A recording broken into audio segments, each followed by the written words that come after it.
Ticket sales have been an issue for both teams, for the Rams and the Chargers, the PSLs. What's the traction of each of the teams as they move into the new stadium? Yeah, I think the Rams have gotten traction. Sort of a turning point, an inflection point for the Rams was the Thursday night game against Kansas City that was moved. Actually, it was a Monday night game, rather.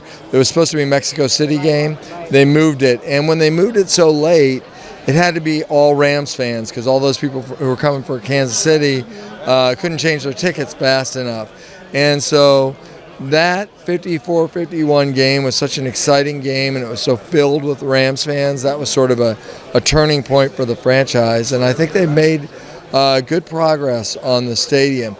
Chargers, probably less so. I think they've done well on general admission tickets. They're lower priced. Club seats, I think they're having a hard time selling those, and so it'll be very interesting to see as they make this transition from a stadium that was 27,000 seats to something 3 times that size.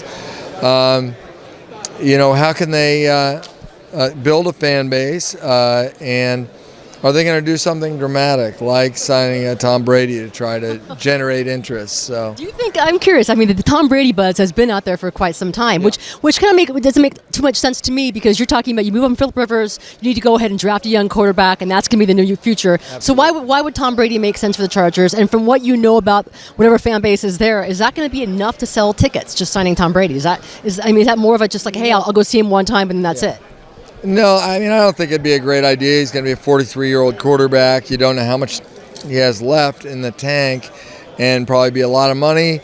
And I don't know that the whole concept of selling tickets that way really works. I think you have to have sustained winning and get a foothold in the market. So that might be a bit of a pipe dream or a Hail Mary to try to sell tickets. I do think you have to draft a young quarterback and develop them and take your lumps early on. And those lumps for the Chargers will probably be more of the same in terms of,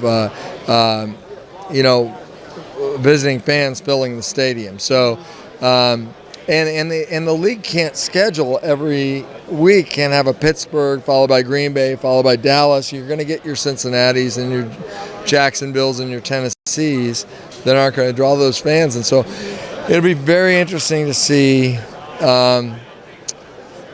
what happens then. Do you just keep all low camera angles and show the field only? But I've always said that I think San Diego's a great NFL town.